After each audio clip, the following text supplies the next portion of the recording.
Ok, queremos compartir un poquito contigo unas preguntas que creo que aprovechando no solo tu experiencia, sino los contenidos que tú has estado compartiendo con nosotros, nos pueden seguir ayudando y sumando a nuestras vidas.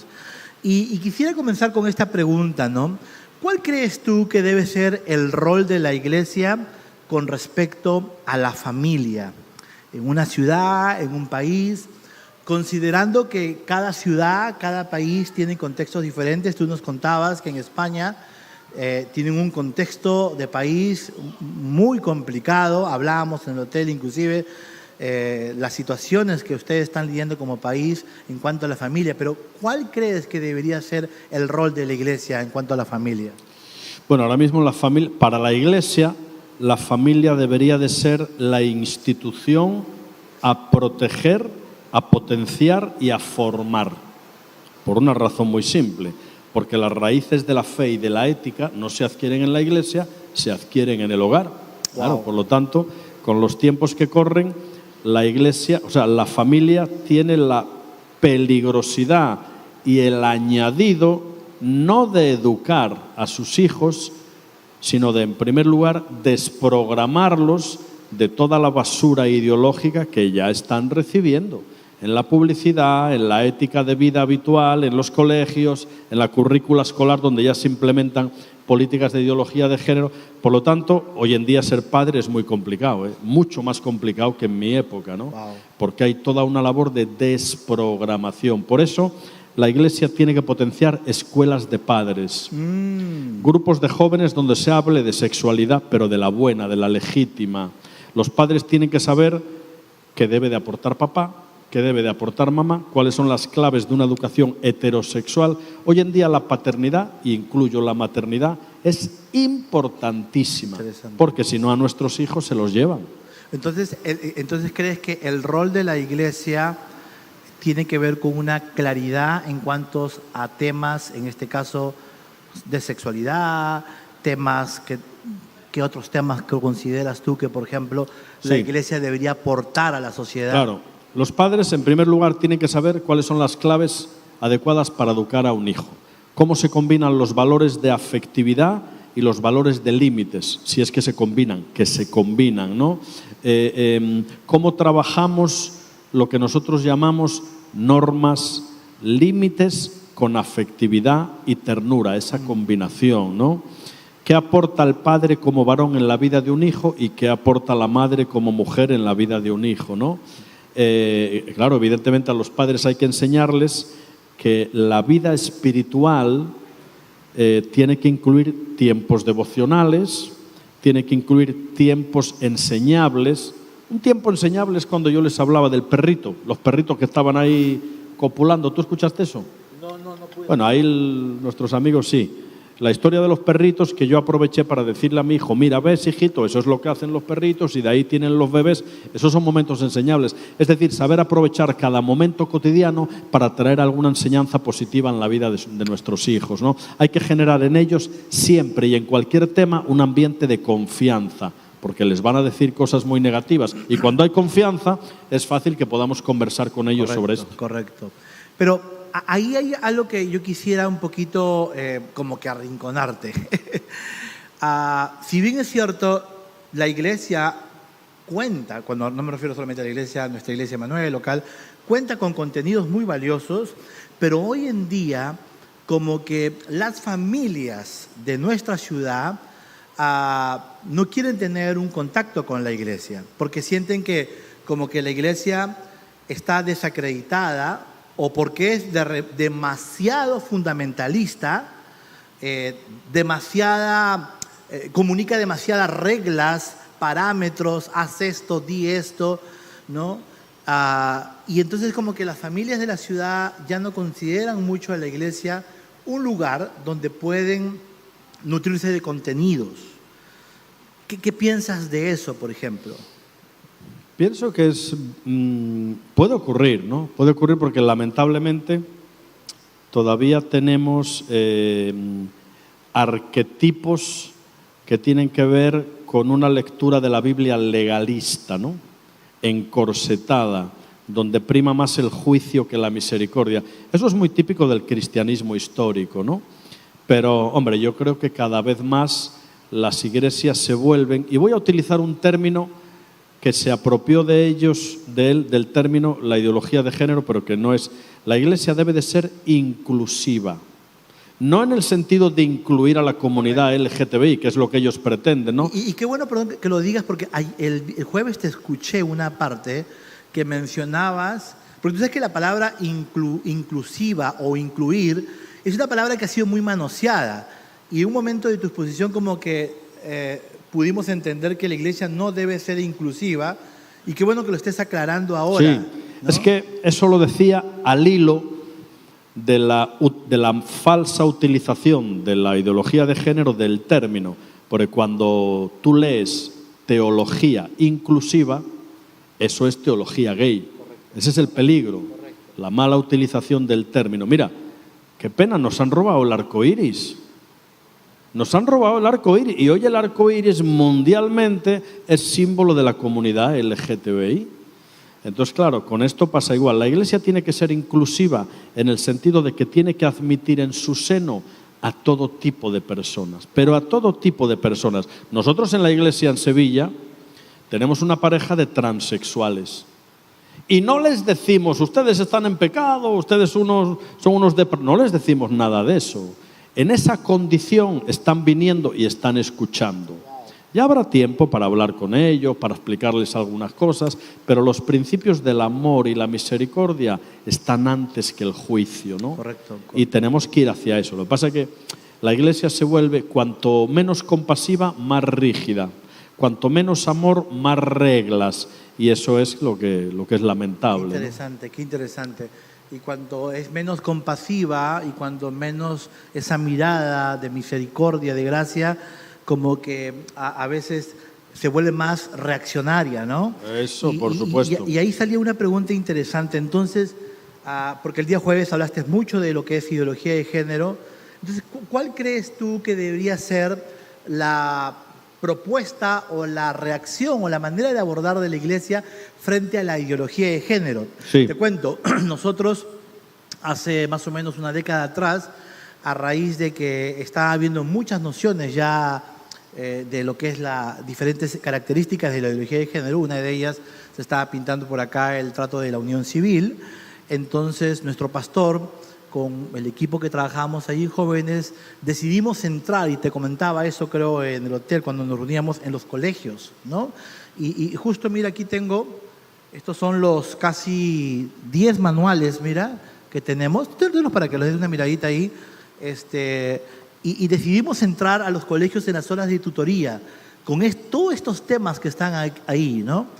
Y porque en ese tiempo la manera de poder abordar la ideología de género era a través de una marcha, era a través de una reacción, ¿no? Entonces, ¿qué piensas? ¿Cómo es que la iglesia debería lidiar, no estoy diciendo que deje de hablar del tema, pero con el tema de ideología de género hoy? Mira, la iglesia tiene que trabajar en 3 frentes contra este tema, ¿no? Y vamos a decir que son frente defensivo, frente combativo y frente defensivo, frente compasivo y frente formativo. El frente defensivo tiene que ver con que tenemos que defender la vida de nuestros hijos, su integridad y sus normas. Y ese frente tiene mucho que ver con la intromisión del Estado en competencias que deberían de ser privilegio y responsabilidad de la familia. Y ahí hay que defender el futuro de nuestros hijos. Y eso sí incluye aspectos que quizá nos remuevan un poco, ¿no? Como recogida de firmas, manifestaciones pacíficas, documentos que hablen de la heterosexualidad y de lo que defendemos. Ese frente tiene que estar. Luego tiene que haber un frente compasivo, por supuesto, con todo respeto y con toda misericordia, entendiendo que el colectivo LGTBI tan combativo, militante y vociferante es solo una pequeña representación de un colectivo mucho más amplio que necesita amor, cariño y comprensión. Y tenemos que ser compasivo con ellos. Y luego tiene que haber un frente formativo.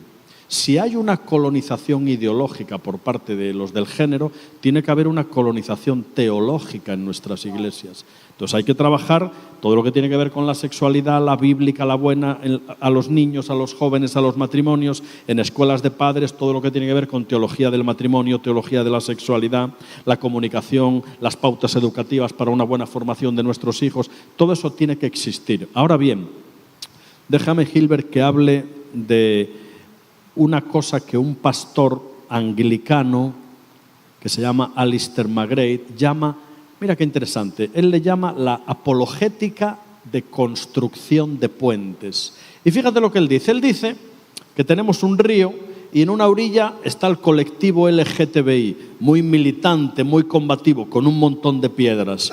Y en la otra orilla está la iglesia cristiana, también con un montón de piedras. Y entonces comienza el colectivo LGTBI a lanzarnos piedras desde el lado del río, fundamentalistas, talibanes, y nos lanzan piedras. La tendencia natural de la iglesia podría ser devolver las piedras, pero la iglesia no puede hacer eso. Entonces, Alistair McGrath defiende que la iglesia tiene que hacer apologética de construcción de puentes. Con esas piedras tiene que hacer un puente que nos comunique con las necesidades del colectivo, por una razón fundamental. La iglesia no es enemiga de nadie, pero sí alternativa de todos.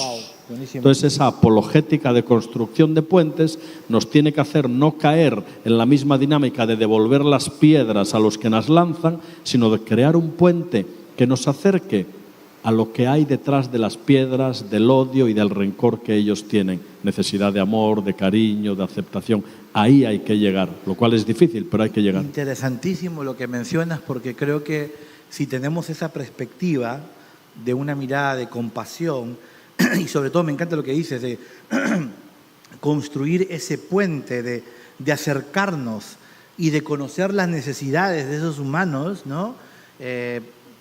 Yo creo que las ciudades podrían tener una cercanía o yo diría una perspectiva de la iglesia diferente, ¿no? Seguro, sí, ¿no? Sí. Así es. Ayer se habló un montón de homosexualismo. ¿Tú crees que se habló demasiado de homosexualismo ayer? Porque en una de tus plenarias del jueves también, a veces como que la iglesia evangélica es muy acusada de ser muy homofóbica. ¿Piensas que hay eso un poco? O... Sí, lo que pasa es que aquí pasa como lo que explicábamos ayer. Los ideólogos de género utilizan las mismas armas que el enemigo. Amparándose en una mínima verdad, la amplían y la convierten en una gran mentira. ¿Hay una parte, lamentablemente, de la iglesia cristiana que puede ser homófoba? Lamentablemente sí. Es esa parte que no ha madurado ni ha crecido y se ha quedado en un legalismo inmisericordia. La que no construye esos puentes. La que no construye los puentes y se dedica a devolver las piedras, ¿no? Pero evidentemente hay una parte importante de la iglesia que está entendiendo los principios de compasión, los principios de amor al prójimo, los principios de respetar a las personas, es decir, mirar más allá de la apariencia que puedan tener e ir a las carencias, ir a las necesidades que tienen y estar ahí para apoyar y para suplir, ¿no? Claro, porque dentro de la vida de cada uno de nosotros como creyentes también tenemos que lidiar con temas como, por ejemplo, el resentimiento, el rencor, que tanto hace daño a las familias y que trasciende a veces de generación en generación, ¿no? Hijos que no pueden perdonar a sus padres, ¿no?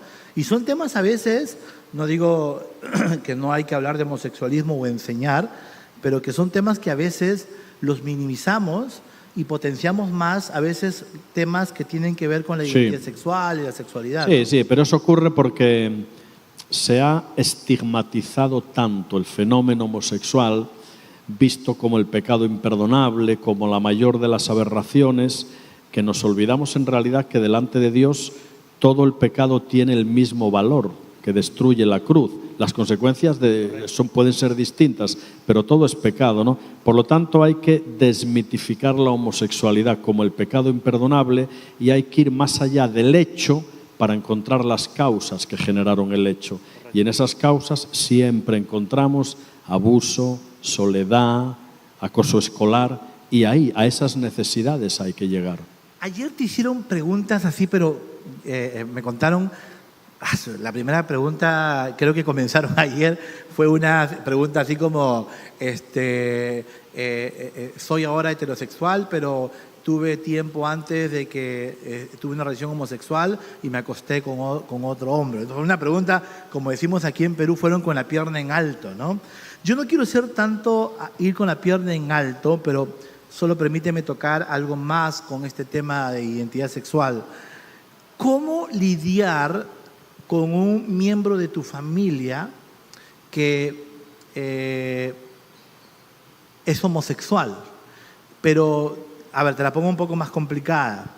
Tal vez de niño tú lo llevabas a la iglesia, los más antiguos van a tener relación con esta palabra, lo llevabas a la escuela dominical. ¿Cuántos se acuerdan de la escuela dominical? A ver, ahí está, aquí hay bastantes adultos, ¿no? Mayores. No. Y repentinamente se hizo adolescente o joven y decide salir, no vamos a usar el anglicismo, como dices tú, esta palabra anglicana, pero sí vamos a decir, sale del armario, ¿no? Y dices, pero yo a mi niña, a mi niño, los instruí en los caminos del Señor y hoy decide ser homosexual y lleva una vida de homosexual. ¿Cómo puedes lidiar con alguien de tu familia así? Y de repente hasta inclusive nos ha tocado a veces tratar casos donde un matrimonio heterosexual, que repentinamente uno de los cónyuges se separa y decide llevar una vida homosexual. ¿Cómo lidiar en la interna de la familia un caso así? Eso ocurre, pero ocurre por una razón muy sencilla. De pronto a veces formulan la pregunta, tú la has hecho bien, pero hay personas que formulan esta pregunta y dicen, y está casado el hombre y tiene hijos y de pronto se declara homosexual. Digo, no, de pronto no. Eso ha estado ahí. Esas carencias han estado ahí siempre, lo que pasa es que las ha tapado, nunca las ha trabajado. Se ha creído que casándose arreglaba el asunto. Y todo problema no resuelto en la infancia aparece en algún periodo después y a veces aparece por síntomas severos. Esto es como cuando tomas una pelota y la hundes en una piscina. Ahora, mientras tú mantienes la mano en la pelota, nadie ve la pelota, pero tú sueltas la pelota y eso sube rápidamente. Es decir, personas que de pronto se declaran homosexuales es que nunca trabajaron su historia. Siempre tuvieron sus carencias, sus necesidades, sus piedras en el río, como veíamos ayer, pero nunca se trabajaron. Simplemente se negaron, se taparon y de nuevo la persona creyó que casándose, llevando una vida piadosa, o si es una persona no casada, cumpliendo con la palabra de Dios, arreglaba el asunto. Y así no se arregla, así se pospone. Pero tarde o temprano, cualquier problemática que afecta a la parte más intrínseca de un ser humano, que es la identidad, esa parte tiene que ser confrontada, trabajada, sanada y quitada. Si no, está ahí siempre y va a dar la luz tarde o temprano. Y no se trata, tal vez esta pregunta que viene, de negar que Dios puede obrar de una manera en la persona, pero la persona, y no solamente pasa con el homosexualismo, con una conducta homosexual, sino creo que cualquier conducta distorsionada va a tener que lidiar constantemente con esa conducta toda su vida. Sí. Bueno, normalmente sí. Pero vamos, a ver, Dios puede hacer un milagro y se acabó la historia. Claro. Pero Dios no trabaja habitualmente con milagros, esas son las excepciones. Lo normal es que Dios utilice procesos, procesos de madurez. Dios nunca nos da fruto, nos da semilla. Y esa semilla hay que regarla, hay que abonarla, hay que podarla. Hay un trabajo por nuestra parte, ¿no?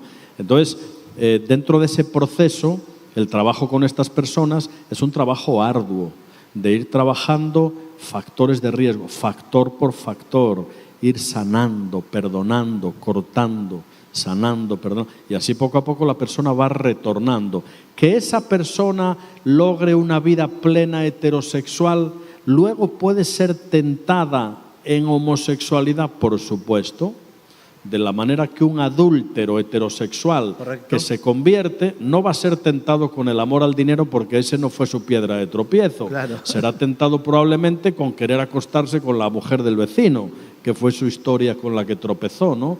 Por lo tanto, es fácil que una persona que haya superado la conducta homosexual y viva una vida heterosexual, en momentos de debilidad el enemigo le tiente justamente en lo que fue su piedra de tropiezo. Claro, y eso hay que entenderlo porque creo que es interesante, ¿no? A veces pensamos que, o sea, a veces yo siento, de repente es una opinión muy particular, que nos enfocamos tanto en el pecado homosexualismo que queremos que ese pecado sí desaparezca en la vida de la persona, pero el del adúltero o el del que tiene problemas con el licor o el que tiene problemas con la falta de perdón, la mentira, ¿no es cierto? Entonces, en ese sentido, ayer también tú dijiste algo muy interesante con respecto a personas que pasan por este proceso, cuando tal vez en algún momento pueden ejercer un voluntariado o un servicio en la iglesia.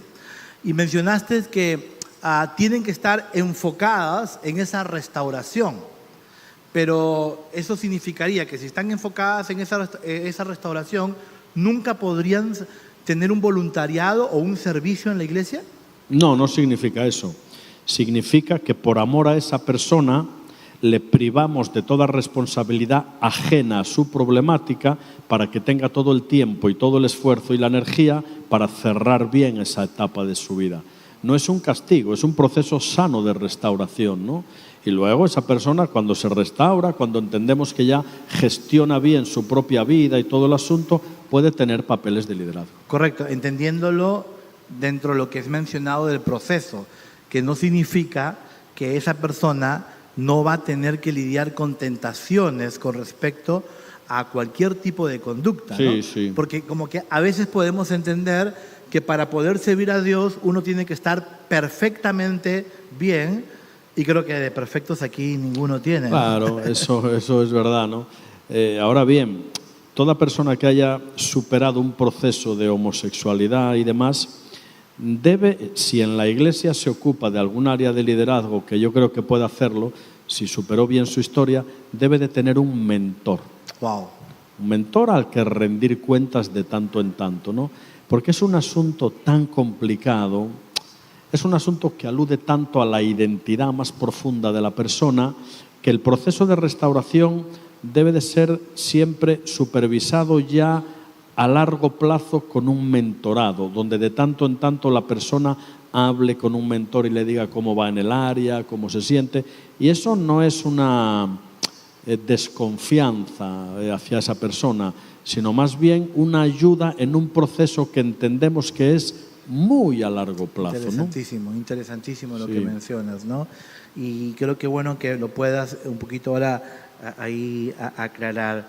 Y hoy tú sabes que no solamente los jóvenes, sino todos tenemos la oportunidad de tener a la mano rápidamente mucha información. Un clip y tenemos información. Ponemos una palabra y sale una cantidad enorme de información.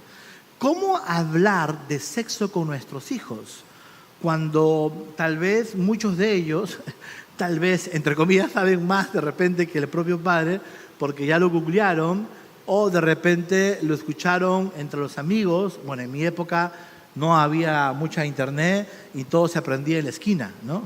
Sí, en lo que sí. escuchabas de los más grandes en la esquina, de una manera distorsionada. Entonces, ¿cómo crear esos puentes, esa conexión con nuestros hijos? Sí, ayer hablamos un poco de eso, Gilbert. Los padres tienen que hablar con toda naturalidad y normalidad de la sexualidad bíblica y de la buena, porque ya la sociedad se va a encargar de hablarles de la mala, ¿no? Por lo tanto, ayer mencionábamos, y es importante, que cuando con nuestros hijos hablamos de sexualidad, no hay que utilizar eufemismos, que cambien una palabra por otra, porque un eufemismo tiene una cierta sospecha sobre el término real que se evita mencionar. Y cuando de pronto al pene le decimos otro nombre, cuando hablamos con nuestros hijos, en España le dicen la colita y tal, pues es como que damos una connotación de sospecha en el término verdadero. No hay que utilizar eufemismos. Para un niño de 4 años, lo que papá tiene aquí es pene.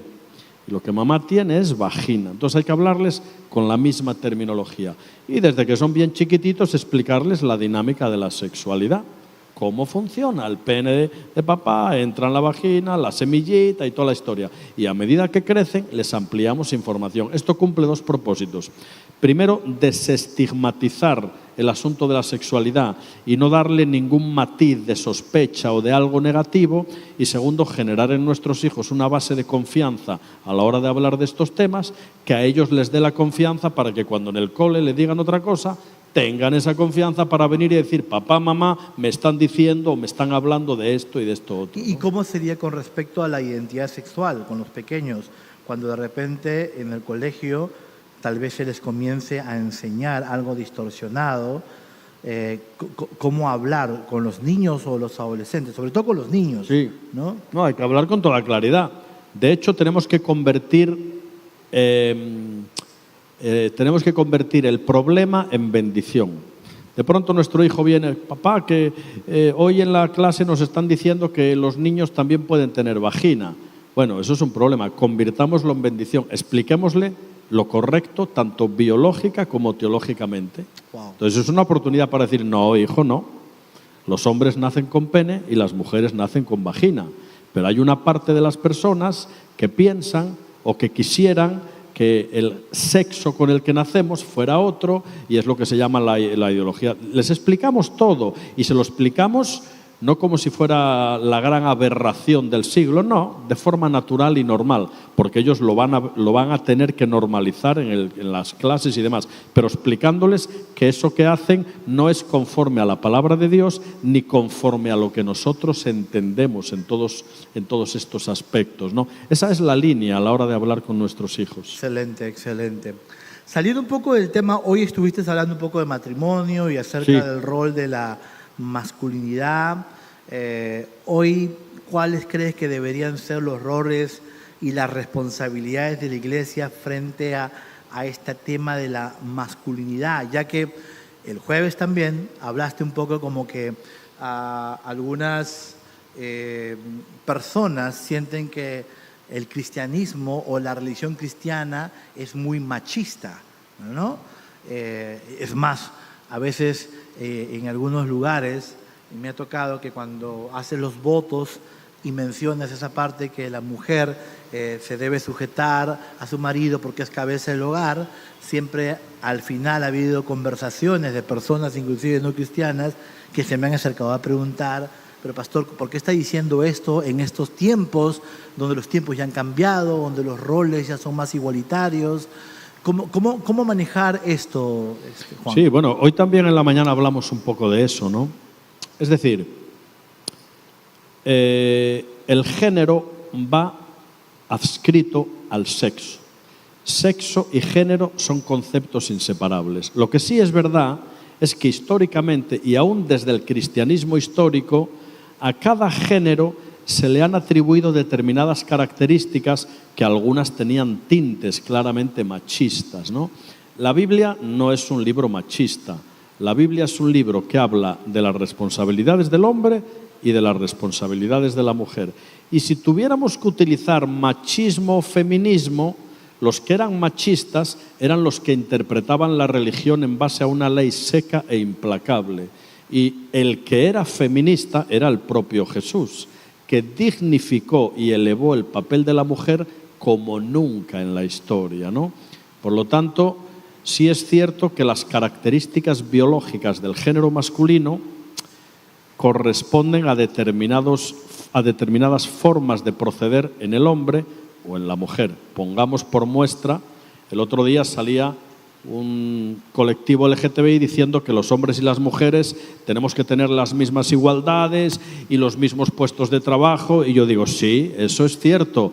Digo, pero hay trabajos que son más para el hombre y que son más para la mujer. No, pero eso es machismo. Y digo, bueno, imagínense ustedes tienen un puerto Callao, Puerto de Callao. Puerto de Callao. Imagínense que al puerto de Callao llega un barco, un carguero lleno de sacos de 80 kilos de cemento. Okay. Entonces, ¿qué pasa? Por la igualdad de género vamos a decir, no, que vayan ahí 20 mujeres a descargar los sacos. Eso no, o sea, la mujer no tiene tanta fuerza bruta como el hombre y eso va a determinar unos roles que serán más adecuados para él o para ella. La mujer tiene más resistencia. Por ejemplo, los roles, los juguetes. Mira, siempre se ha dicho que la niña, las muñequitas y los niños, los camioncitos, por ejemplo, ¿no? Los juguetes no tienen género.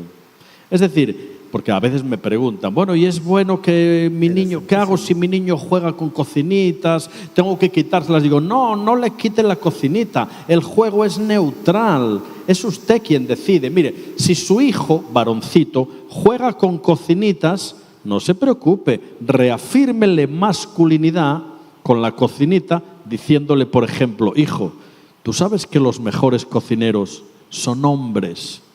Que además es verdad, no sé por qué, pero es verdad. Y fíjate, y ustedes saben mucho de cocina, que aquí tienen grandes chefs, hombres aunque todos. Aunque hay ¿no? bastantes chicas que cocinan muy bien, los he probado. ¿Eh? Estoy mirando algunas que he probado su sazón. Entonces esa es la línea, esa es la línea. No, y me parece interesantísimo. Ahora, estábamos hablando fuera de cámaras, estaba comentando que hoy un poco como que los jóvenes se han ido, por eso te preguntaba cuál es la perspectiva de las personas a veces con respecto a la iglesia, ¿no? Pero en el caso de los jóvenes, hoy como que los jóvenes se han ido a ideas un poco más de tendencia socialista. Es más, en muchos de los países de Sudamérica, gran parte de los gobiernos socialistas que están gobernando, y no es que esté haciendo esté reaccionando hacia específicamente, yo particularmente no me considero ni de izquierda ni de derecha, ¿no? Pero como que tienen esa tendencia de irse por esta línea socialista. ¿Qué crees tú? ¿A qué se debe? Es cierto. Nosotros no tenemos que ser ni socialistas, ni comunistas, ni nada de eso.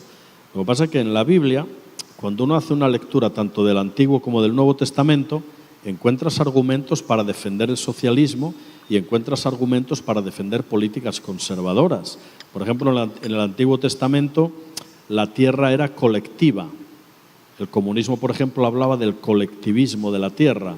En el Antiguo Testamento la tierra no pertenecía a nadie, no había propiedad privada, como hay en las políticas conservadoras. Por lo tanto, podríamos encontrar argumentos que hablaran de una especie de comunismo bíblico. Sí, podríamos encontrar argumentos, ¿no?